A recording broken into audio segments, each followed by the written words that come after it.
for the way it goes. Magandang umaga po. Tanong nga ng mga Briton, are you alright? In the past 3 episodes of my holiday in the Philippines, we've covered the challenges of a long-haul flights I took from the UK to the Philippines. I also shared how I spent my first day of vacation with my family, especially my mother, which was time well spent. Additionally, I enjoyed lingering in our own home, which we recently bought in the Philippines. As I've said, there's really nothing like having a place of your own. It's just a small unit of condominium, but it's cozy and feels like home. In this vlog, I will take you to the town of Pagno, Pangasinan, where I have a proper holiday. Nothing can beat a vacation which is outside of the city proper. Without further ado, let's start now. My holiday escape, exploring the beauty of Pagno, Pangasinan. Siguro, nagtatanong kayo, bakit ako pupunta ng Agno, Pangasinan? Madami namang lugar na pwede kang puntahan na mas malapit sa'yo. Oo nga naman. Isa sa mga kaibigan ko dito sa UK ay umuwi din. Halos nagsabay nga kami. Nauna lang siya ng 1 linggo sa akin. He invited me to visit his hometown, which is Agno, Pangasinan. Since I'm here on a holiday, it's the perfect time to make the most of it and enjoy a proper vacation, right? Yes! Ito ang kaibigan ko na ang pangalan ay Ugto o mas kilala na si Master Ugto. Wow! Master? Shut up! Tawag lang namin yun. I will spend my 4 days in Agno and go to the 100 Islands in Alaminos, Pangasinan kasi malapit na siya doon. Maaga pa lang, mga alas 4 ng umaga, umalis na kami. Maswerte ako kasi bagong bili ng pamilya namin ang sasakyan. Kaya ito ang ginamit namin papuntang Agno. Ang driver ko ay si Martin, na isa ring vlogger pero mga reels lang ang ginagawa niya. Matagal-tagal na rin akong hindi bumiyahe dito sa Pilipinas, kaya sobrang namangha ako sa dami ng mga motor sa kalsada. Grabe, talagang ang dami nila. Nakakatakot dahil lahat sila sumisingit. Kailangan mo talagang maging magaling na driver para maiwasan mo ang mga motorsiklo. Para silang kabuti, bigla na lang sumusulpot. Oh man! Nung nakalabas na kami ng Balintawak, naisipan muna namin mag-almusal. So we stopped at one of the gasoline and food plaza along the expressway. We decided to eat in Chowking. Makwento ko lang, at dahil nasa UK ako nakatira for 15 years, sanay po ako na iwan lang ang aking bag sa isang upuan na malapit sa akin. Dito kasi sa UK, walang gagalaw niyan. O kukuha man o nanakawan ng bag mo. Nakalimutan ko na nasa Pilipinas na pala ako. Tinabi ko yung bag ko sa side ni Martin habang kami po ay kumakain at nagkwekwentuhan na din. Namalayang ko na nasa likod ni Martin ay may tumabing lalaking kahina-hinala. Oh no!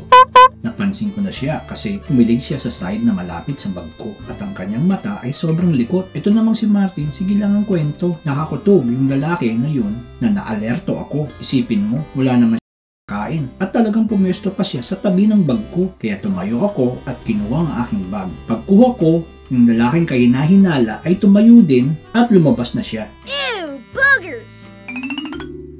Mukhang gusto kang nakawan. No! Ano pa nga ba? Ay, Pilipinas, hindi pa din talaga nagbago. Buti na lang napansin ko agad. Kung hindi, yung bag ko nadali. Nandun pa naman lahat ng kayamanan kong panggastos. You're a lucky guy. Yes! Pagkatapos kumain ng almusal, kami po ay dumiretso na ng Agno. The time travel from Cainta Rizal to Agno, Pangasinan will take us 5 to 6 hours. Hala, layo pala. Halika na, biyahe na tayo. Hindi ko na alam kung saan kami lumusot. Si Martin naman ang piloto, bahala na siya. Yan, nasa Alaminos na kami. Paglagpas ng bayan ng Bani, ito, biglang bumuhos ang ulan. Ang lakas ng ulan. Oh man! Ito na, Agno na. Yan, home of the Umbrella Rocks. Ito na, nandito na kami sa bahay ni Ugto. This is his house. Para sa akin, malaki ang bahay na ito. Malaki din ang lupa niya. Nasa 200 square meters siguro. Ito naman ang loob ng bahay at meron ding second floor. May veranda din at 2 kwarto sa taas. Sa baba naman, may 1 kwarto. Kumain muna kami at ito ang aming lunch. At pagkatapos kumain, hindi na kami nagpahinga. Dinala niya kami agad sa beach na 8 to 10 minutes walk from his house. Ayos yun, lapit ng beach. Lakad na tayo. I like this place. The road is nice. Sanay kasi ako pag probinsya, rough road o lubak-lubak ang kalsada. Pero dito sa Agno, maayos ang road. Nandun din yung vibes na isa siyang province. Naalala ko tuloy yung bayan ng mother ko sa Biga, Catanduanes. Ganon ang feel ko sa bayan na ito. Tahimik, lalo na yung sa area ng bahay ni Ugto. Nag-iisa lang siya doon. Wala siyang kapitbahay. Holy moly! Meron naman, pero malalayo ang pagitan. Ito na yung beach. Tayo na. Yan. Manang Juni's Cottages. May bayad lang 8 pesos. Parang 1 pound and 5p. Wow, mura naman. Ito na ang beach. Swimming na tayo. Medyo madaming tao ngayon. Chill lang at baba dito sa dagat.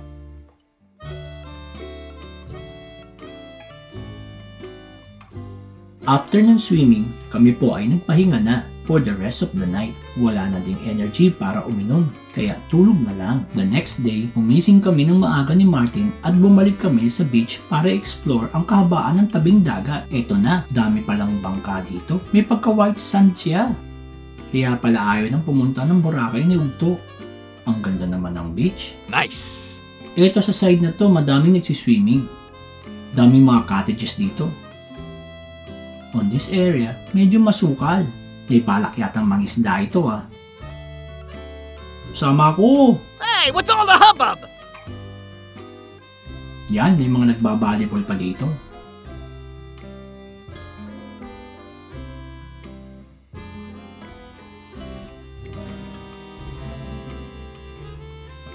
Oh, no! What? Nice.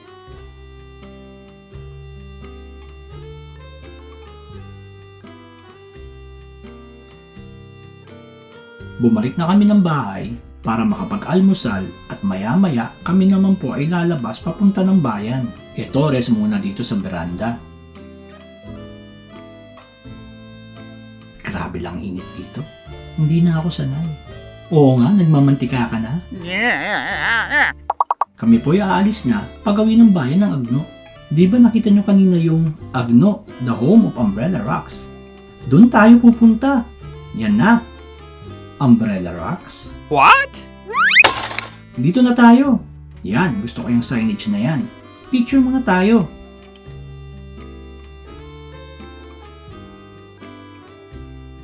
Yan ang mga rocks. Ganda naman. Ganda naman ang araw sa likod ko. Ito na ang Umbrella Rocks. Wow, ang ganda naman. The Umbrella Rocks in Agno, Pangasinan are a natural rock formation located along the coast of Sabangan Beach. These unique mushroom-shaped rocks have been shaped by years of erosion caused by the winds and waves, giving them their umbrella-like appearance. They are a popular tourist attraction in the area, offering picturesque view and a great spot of photography. The beach surrounding Umbrella Rocks also provides a tranquil atmosphere for swimming, picnicking, and enjoying nature. Ako na nagsasabi sa inyo, kakaiba ang lugar na ito at lalo na kayong mahilig mag-social media, tamang-tama ito pang Facebook, Instagram, YouTube at TikTok. Hindi kayo magsisisi. Ang ayaw ko lang dito ay may mga area sa Umbrella Rocks na mukhang hindi na na-maintain. Sana lang malinis ang local government yung area na mukhang madumi. Yan, may mga unggoy pa. Kumakain ng buko. Pahingi naman. Aha! Pagkatapos ng Umbrella Rocks, pumunta kami ng bayan. Kami po ay namalengke. Yan, may bangus. Bili tayo. I miss that fish. May mga yellowfin tuna din. Ipalinis natin kay nanay yung bangus. Pagkatapos ng aming pamamalengke, kami po ay umuwi at nagluto, kumain ng dinner at nagpahinga na. Kakapagod ang init dito sa Pilipinas. Diyan ako hapong-hapo. Hindi pa po tayo tapos sa aking bakasyon dito sa Agno. Sa susunod, tatalakayin naman natin ang ibang lugar na pinuntahan namin dito sa Agno at sa iba pang bayan ng Pangasinan. Gaya nga po ng sabi ni Roy Matz Goodman, who was an American politician and businessman who served as a member of the New York State Senate from 1969 to 2002, he was a Republican nominee in the 1977 New York City mayoral election, receiving 4.08% of the vote. Remember that happiness is a way of travel, not a destination. For the way it goes, my name is Paul. I live here in the UK for 15 years. I just want to share my experiences, struggles, and happiness as a migrant Pinoy living here in the United Kingdom of Great Britain. Before we go, please kindly like, subscribe, and click that notification for you to be updated on my future posts. Maraming salamat po. See you next time. Be proud, Filipinos!